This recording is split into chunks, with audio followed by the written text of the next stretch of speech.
Okay, so good afternoon, everyone. My name is Zenzi Sewa, as you well know. And today my guest is Bob Martin. And Bob is, I believe you're in America, yes? Yes, I am. North No. Carolina. North Carolina, because I have guests from all over. I've got a guest coming on that's coming from Bali, you know. But our programs are about how different people from different walks of life go through their transition from what they are, finding their spiritual path, and how they use that transition to create the life they're living now. And Bob, who was a renowned attorney, criminal trial attorney. Now he's a professor of meditation. Big difference. So today he's going to be speaking to us on how he did that transition from being a criminal trial attorney to the meditation. So today I'd like to say, Bob Martin, welcome. And thank you for your welcome. And it's a pleasure to be here with you, Zenzi. Thank you for being here. I mean, this is exciting. Can you start from the beginning? How does a person who has trained to be a criminal trial attorney transition? Well, of course, things happen to make you unhappy, but tell us your story. Yeah, as you're introducing me, I'm thinking about some things that kind of just flood into my mind, and I think I'm going to tell my story a little bit of a different way this time.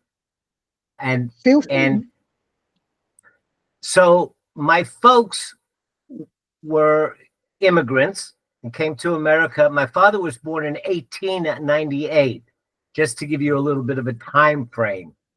Okay. And he was Hungarian royalty, but all of his family was wiped out by the Bolsheviks during that invasion into Hungary around World War I. So he fled Hungary. My mama was Roma Gypsy, and everybody wiped them out. So all of my ancestors, for the most part, were eliminated, and my folks came to the conclusion that the idea of worshiping a god that would allow that to happen just didn't seem to make sense to them. So I grew up in a family without any kind of conversation about religion or spirituality. There's hardworking Depression era folks. My dad found popcorn and cotton candy as the way to the American dream. And so I grew up in amusement parks and carnivals.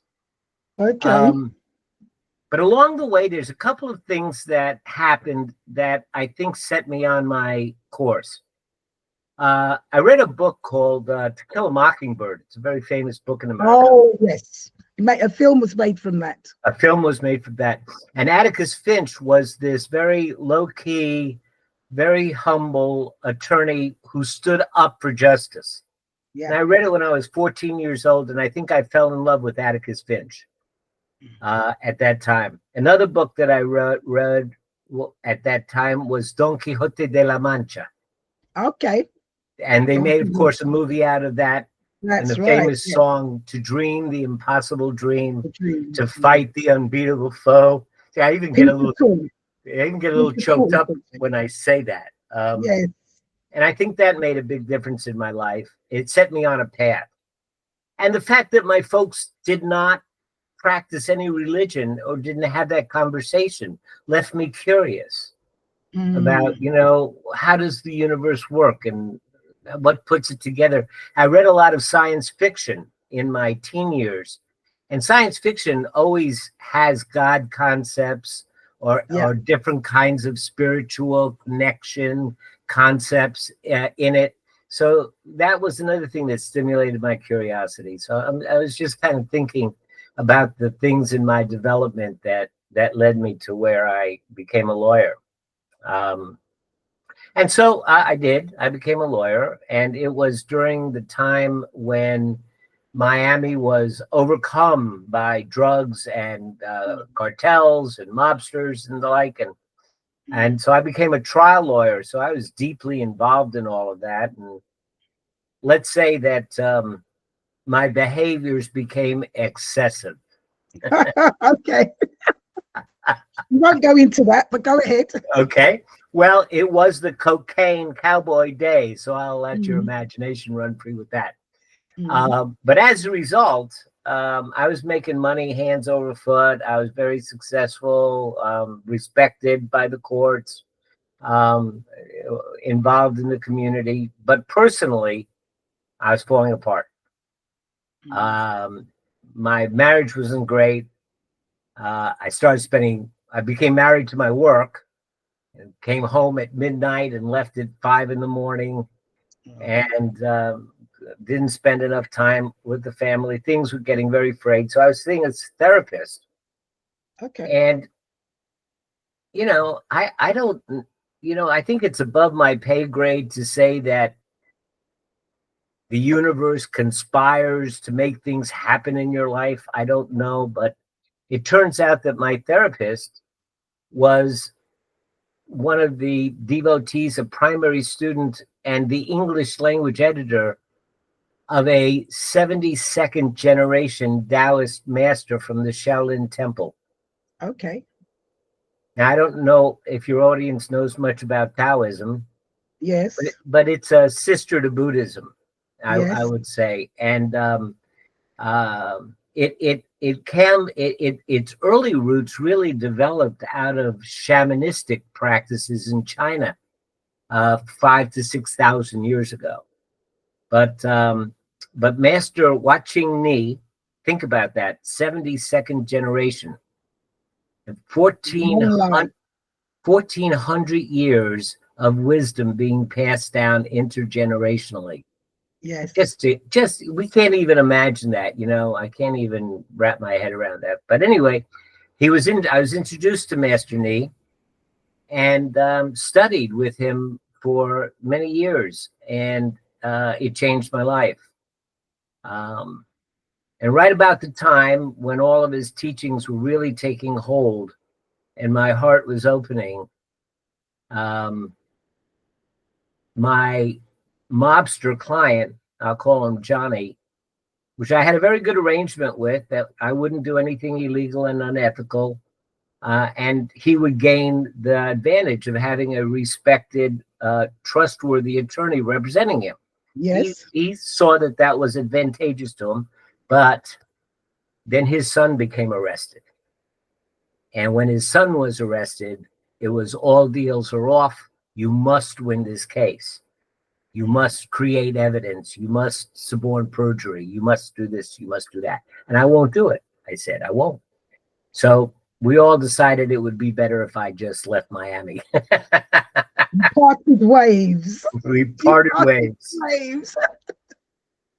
So I arrived in North Carolina with a blank canvas in front of me and the ability to rewrite my life completely.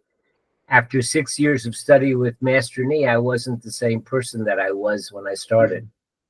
And so what a wonderful gift I was given to be able to replant myself, in a different soil. So Yeah, can I stop you there a minute? sure. So when you left your gangster, your attorney, you then went somewhere else, and is it there that you came to see Master Lee, or No, did no, you no, leave? no, no. That was in Miami. So you actually met Master Lee in In Miami. Miami. And like Now, I say, I studied with him for 6 years. right? And just when his teachings were taking hold is Mhm. when my gangster client Okay. caused me to move to North Carolina. So it Yes. all came together in this Together. beautiful way. Yes. Yeah. Yeah, I just wanted to get that, Yeah. and Yeah. how, Yeah. what was the timeline, Mhm. and you can see how it took you time. It Oh, took that building of time, 6 years sure. before, and then things conspired to push you on. Yes. Yeah, Yes. Yes. Yes. universe Absolutely. has a way, gives you And so time to study. it does take time, and timing timing is such an important thing. One of the most important teachings of Taoism is timing. Yeah. And it you know, if I were to bottle Taoism down into a compact little package, Yeah. I would say that it is a profound teaching of how to go with the flow. Yeah. But the trap of that is when you say go with the flow, most people think, well, I'm on a nice river and I'm going down the stream, take my hands off, and la di da di da, life is but a dream. It's not that at But all. when the flow turns into rapids and whitewater, you have to pay attention to your canoe. Very much so. And if you're headed towards a waterfall, you can't be hands off. No. So what Taoism teaches us is that the flow includes the calm river and the white water. It Yes. includes the hurricane and the light, wonderful drizzle. It Mhm. includes the sunshine and a howling wind and it warm and the cold, and how to align yourself and adjust yourself so that you make the most efficient use of the flow is Yes. the teaching. So true. So true. It is for us to be aware Mm-hmm. of what is happening, and as you say, to let go and have that faith and trust and just move, Mm-hmm. and then listen to that inner voice guiding you. It's Mm-hmm. connecting to that inner voice. Yeah. It's true. I had when I was in Miami, I had another mentor, Judge Gerald Kogan, and it's a funny story. In the criminal trial building of Miami, there are 14 felony trial courtrooms, Oh my gosh. and they all are in session all week, every week. And on Monday, all of the defendants, all of the people that are on the docket for that week come to the courtrooms, and all the courtrooms are packed with the lawyers and the clerks and the secretaries and the judges and their staff and the bailiffs. They're all packed in. The air conditioning can't even keep up with the body heat. And in 13 of the courtrooms, it's like that. But in one courtroom, in Judge Gerald Kogan's courtroom, it was like an oasis. You walk in there, everybody had a seat, no standing room. It was cool. He was up on the bench, very calmly doing things. And I loved Jerry. I really did. And I went in to see him in chambers once, and I said to him, Jerry, Judge Kogan, of course, Judge Kogan, do you have less cases than everybody else? And he said, no, Bob, actually, I have more because I'm the administrative judge and I have all those duties, including a full docket. I said, well, have you ever walked around here on a Monday morning and see what's going on in the other courtrooms? And he goes, yes, Bob, I have. I go, well, how do you account for it? And he said, Bob, if you need to pick an apple and it's not ripe, you're going to tug and you're going to twist and you're going to pull and you'll finally jerk it off and it's going to be sour anyway. Yes. And if you wait too long, it's going to drop and rot. Right. But if you get it just right, it comes off easy and it's sweet. Mm-hmm. And I think I have a better sense of timing than the other judges. I can kind of feel when a case needs to be continued because it's not ripe yet and when it needs to be tried. Yeah. And I see that now every day with my wife. It's kind of funny because my wife is a type A, get the task done kind of person. Yeah. If it's on her desk, she wants it off her desk. And it doesn't matter what, it doesn't matter if the river's calm or if it's white water, if there's a waterfall, it don't matter. Get it done. And a lot of times I'll say, no, I don't think I feel like that ought to be done right now. And she goes, but. and then a couple of days later, something will happen which will make the task unneeded, that you don't have to put any energy in. And I say, well, I guess it was good that we waited. And she goes, oh, I hate it when you do that.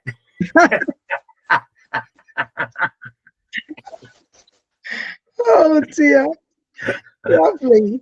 It is so true.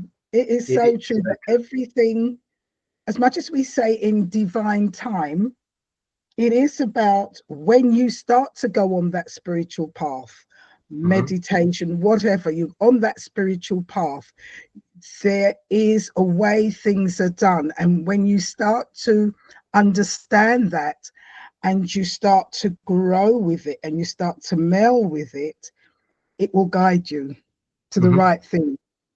When to speak, when not to speak, when to take action, when not to take action. Take action. Yes. Yes, yes, yes, yes. Absolutely. Nailed it right on the head.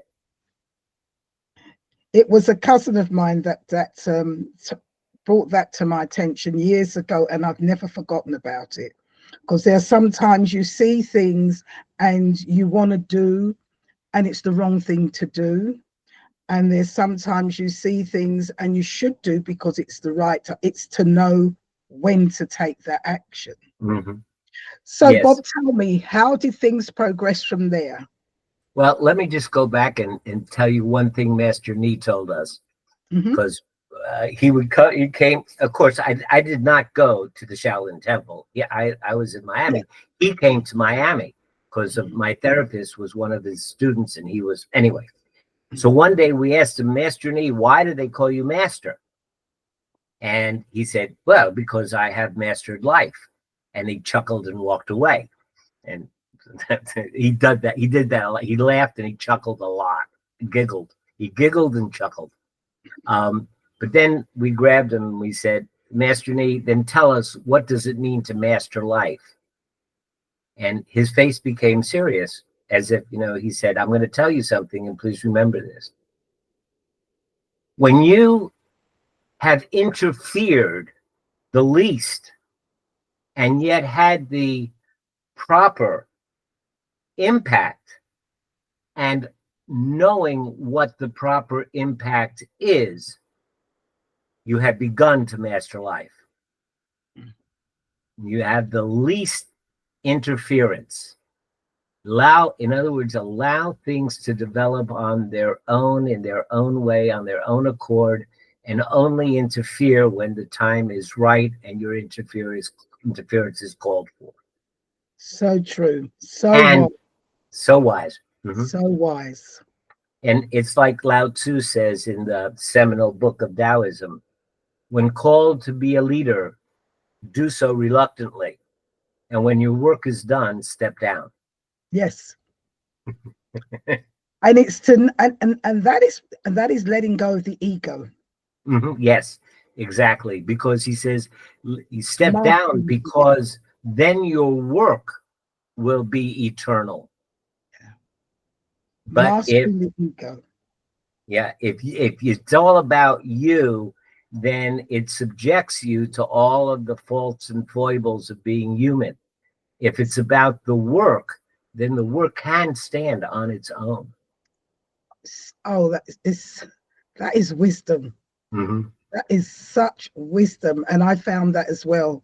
When you're on that path, it's not about you.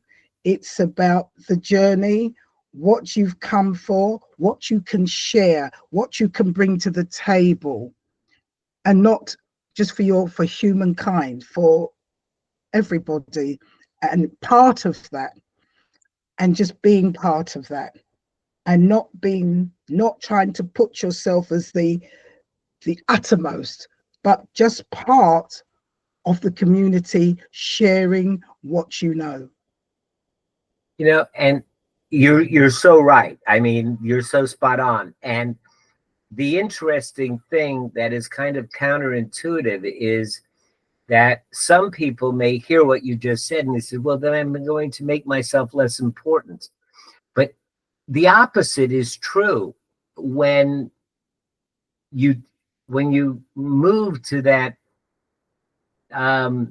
subordinate position, not subordinating yourself to the community. When you Yes. move to that, you actually make your life incredibly easier and happier. And Yes.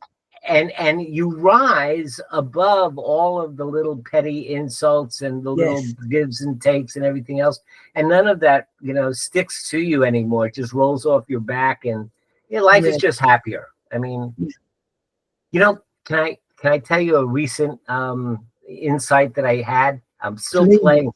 I'm still playing with it because, as I said, I didn't grow up in a religious family, and so as far as my belief system, I kind of say that all of my beliefs are working hypotheses. Okay.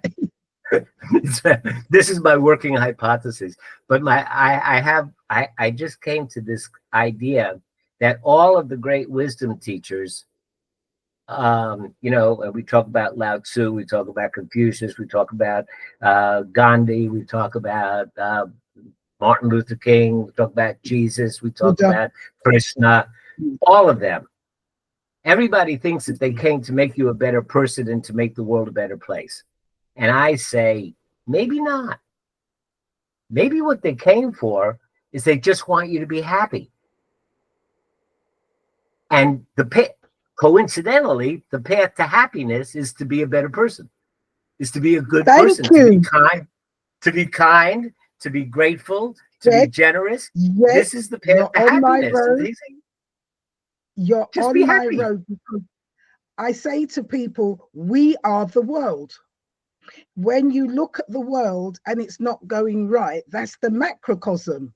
You now have to come to the microcosm, which is us, we, the individual, and it's a reflection of us. So we don't start with putting the world right. We start with working on us. Absolutely. Immediately. And there's a ripple effect. Yes. Even in the Bible, where Jesus says, the two great commandments: love your God with all of your heart, your soul, and your mind.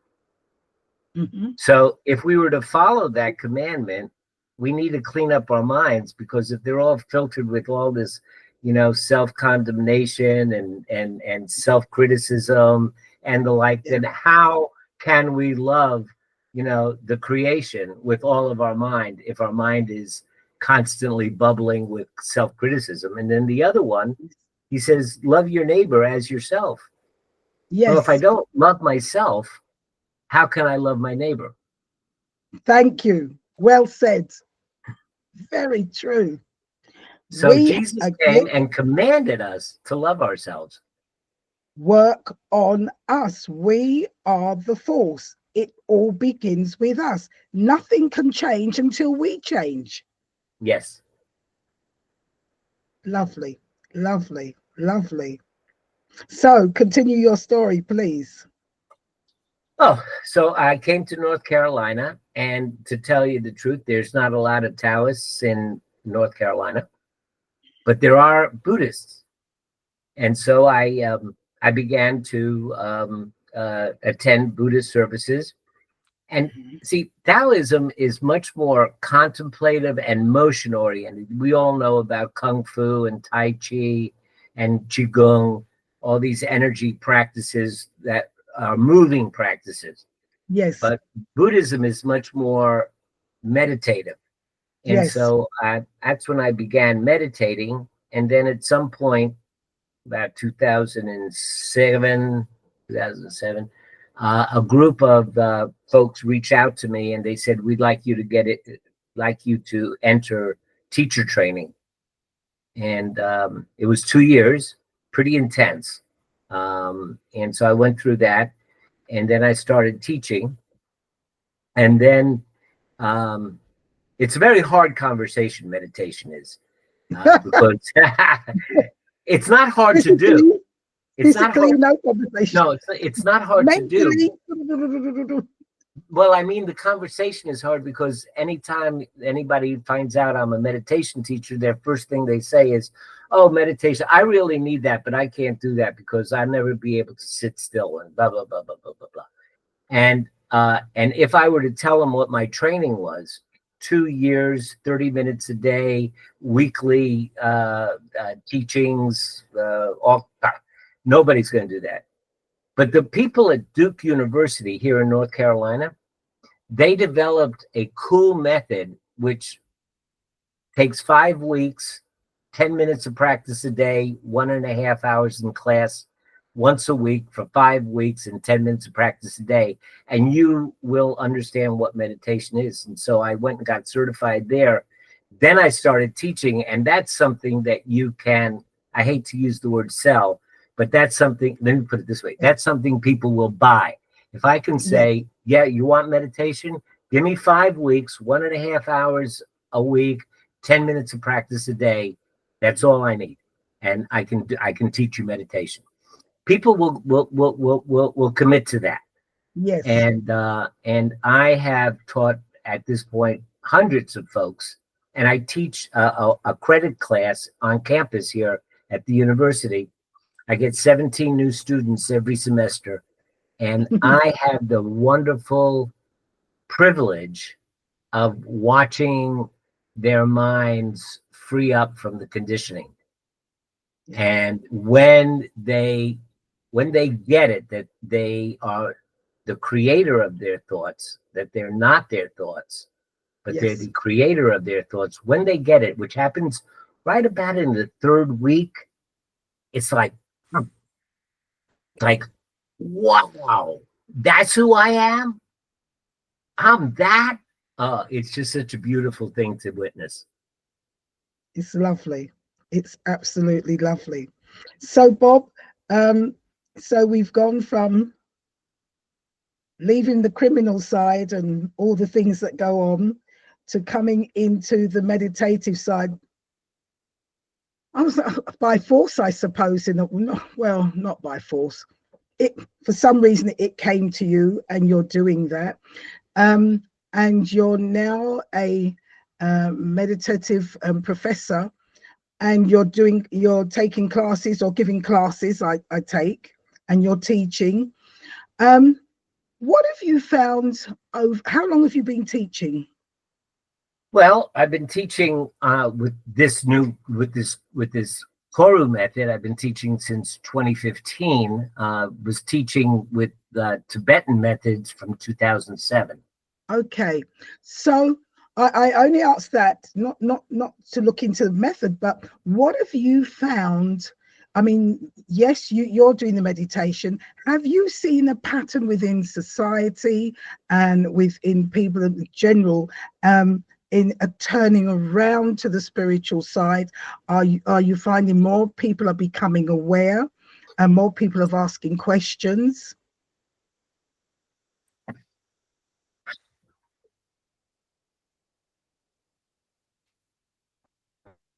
That's a good question.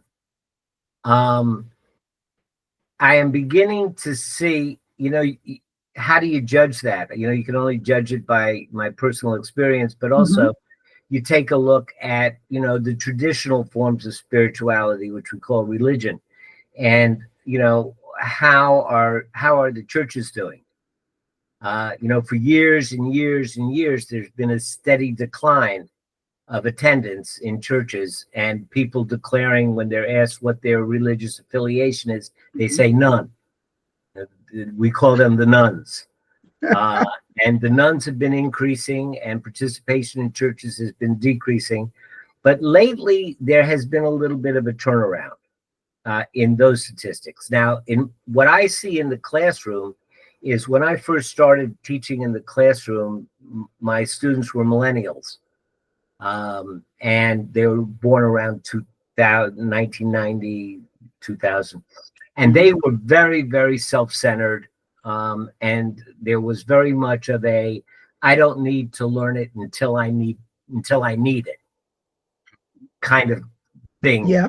I don't need to listen to you and learn what you're teaching me, because when I need it, I'll just look it up. Yeah. On Google. I'll Google it, Now, in these past few days, I think that the world has become sufficiently scary that my 20-somethings though that whatever generation they may be right now, but they seem to be a lot more involved and a lot more concerned that maybe bad things are going to happen before they die. I mean, we're looking at a lot of inflection points. We're looking at autocracy on the rise. We're looking at climate change. We're looking at political, upheaval. We're looking at all kinds of problems that, if not attended to, could be disastrous.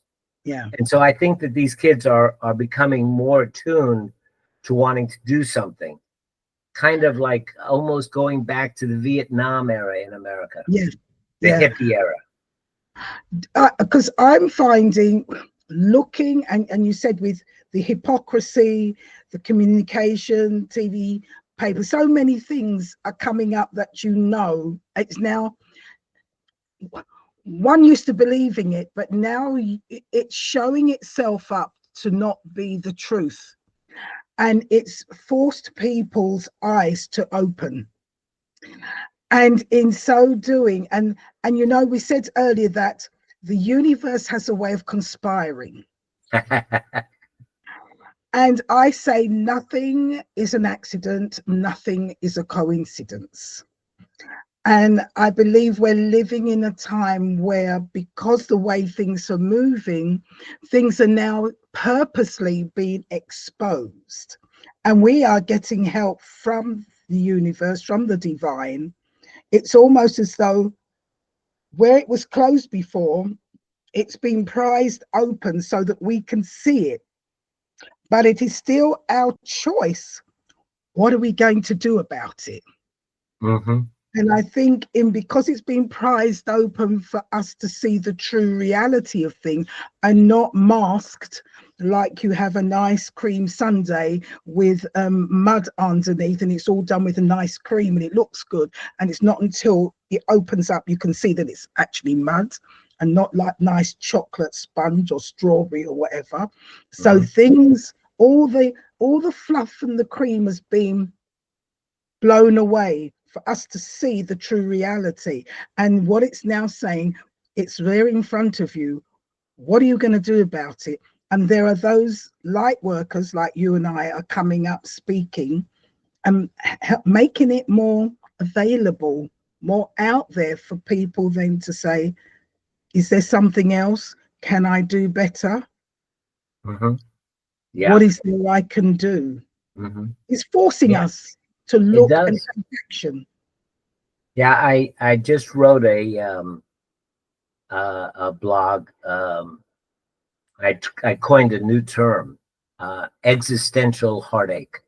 I mean, a lot of times we have heartache, and we realize that, that's something that's affecting us for the moment. But the heartache that I'm feeling these days is existential. It's whether our very existence is at stake. And I remember a science fiction movie called Childhood's End, where aliens came to the planet and they gave everybody everything they wanted, because their real intention was that they had come to the great universal intelligence had come to the conclusion that our planet needed to be destroyed. And so they came to give us everything we wanted so we would have a few years of bliss before that would happen. And it's kind of like, it's that kind of sadness. I remember the scenes from the book, the sadness that these aliens had in knowing what their mission was. And it's that kind of sadness that, that's existential, that it strikes very deeply. I would say. When you say things are uncovered, if you look at what Trump is doing in my country, he is doing things without even trying to hide them. He steals in the open. For example, the president of the United States will meet with anybody in his Mar-a-Lago retreat for a payment of $5 million to him personally, not to the country as a tax. But if you pay him $5 million, he'll give you an audience and then give you a favor. And he does this openly. Yeah. He says, I am for sale, openly. Yeah. How can this is just unimaginable. But for you see, Mhm. yes, go on. For somebody that has been a servant of justice for 40 years, to see the system and the rule of law being intentionally dismantled is a heartache that's hard to describe. But as I think we said earlier, is that we're living in times where things are being brought out. It was always there, but it was hidden. Yeah. Let's face it, it was always there, It's but there. it was done in a different way and it was hidden. Mm-hmm. So here you have somebody now brought it out. So to me, it's like he's only doing what all the others have done, but instead of masking it. And so it's time for mankind to realize that what they thought they were having or had, and what they thought they were being told or have been told, was a lot of lies. And it didn't start today. It started a long time ago. It's been going on since the beginning of time, because we've come to this because we are a creation of the Creator. So we should know better, but something went wrong. We became disconnected. It's time now for us to reconnect. And when we reconnect and we're seeing for what it is and understanding who we are, and not feel that there is nothing we can do about it, which is false. We can do a lot about it, but understanding who we are, where we're coming from, and the power that we ultimately always had, but somehow was covered. It's now being uncovered. So not only is the truth of our existence and what's been going on for so long, and it's been uncovered, what is also being uncovered is who we are as individuals. Because with meditation and so much, we have it already in us. We have the tools. The meditation helps us to bring it out, to see the true reality of who we are. And when we know that, we can stand up and do. And this is the battle, the challenge. Yes. About our existence. There's a spiritual side to that, but there's also a physical side to that. One of the things that I teach in my class is, there are two theories about how we came about. One is that we were created, and then the other is that we evolved. So either way, if we were created, then we were created for a very different existence than the one that we're living in now. And there's nothing in any of the holy scriptures, whether it's Hindu or Jewish or Abrahamic or otherwise, that said that God came down and redesigned us for this environment. There's nothing. So we must evolve. If you believe in evolution, well, look, we spent 1.7 million generations as hunter-gatherers. We had a very hard physical existence, and our diet was very low-density caloric. We ate things like wild onions and berries for the most part, roots, root vegetables. Every once in a while, we kill a boar and we feast, but that wasn't. So we developed a craving for sweets because there's not a lot in the jungle. We've a craving for fat because there's not a lot in the jungle, and those are high density sustaining foods. Well, fast forward now, it's only been 500 generations since agriculture. So we have not evolved out of being hunter-gatherers. So if we have a craving for fat and we have a craving for sugar, and you get more fat and sugar in a McDonald's Happy Meal than you did in the jungle in a month, Yeah. Of course, there's going to be an obesity epidemic Hmm. because we're craving these things that are killing us because they're Yeah. in too much abundance now. So we can Mm. understand that with the body. What we don't always take into consideration is that our mind was also evolved in that environment. Yes. And so when I teach meditation and people say my mind goes all over the place, well, there's a reason for that. In the jungle, Mm. you had to scan for danger all the time. And so our brains are evolved to be looking and scanning the environment all the Alert. time. So it's Yes. completely normal that that happens. So here's the thing that I try to impress on my students is that we are not the animal that is evolved for the environment that we're in. We Mm-hmm. are not evolved for this. So Yeah. unless we intentionally take some steps to rebalance ourselves and Mm. adjust to the environment that we're in, then we're bound to go down a rabbit hole into some craziness. Yeah. And the way that we do that, people say, well, how do you do that? How do you do that? Well, of course, I teach meditation, so that's my primary answer. But Okay. if you're not going to meditate, then you have to intentionally bring beauty into your life. You have to go out and experience awe. You have to remember the good times, be around people that are supporting, stimulate, the rest and digest portion of your brain instead of the fight and fight.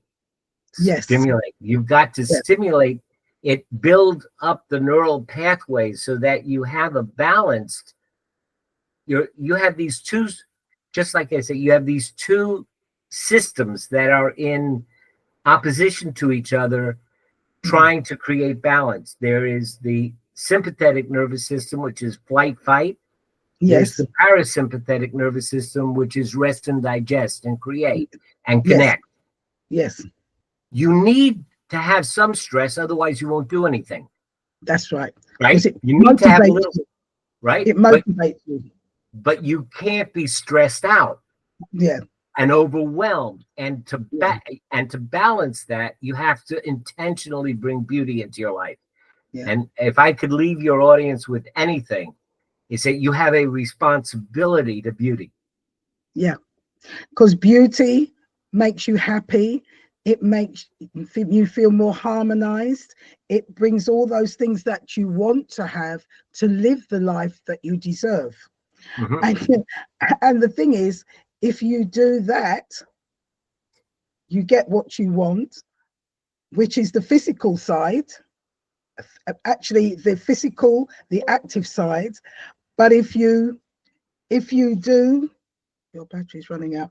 If you, sorry, something's going on here.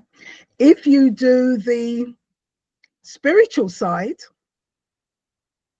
you're then harmonizing the energy field around you. So either way, Mm-hmm. actually, we should be actually doing the two, because we have the physical and understanding it. When you understand the spiritual side and what life is all about, and you are on the physical plane, so to have that balance in the physical plane, you then should think on the positive side.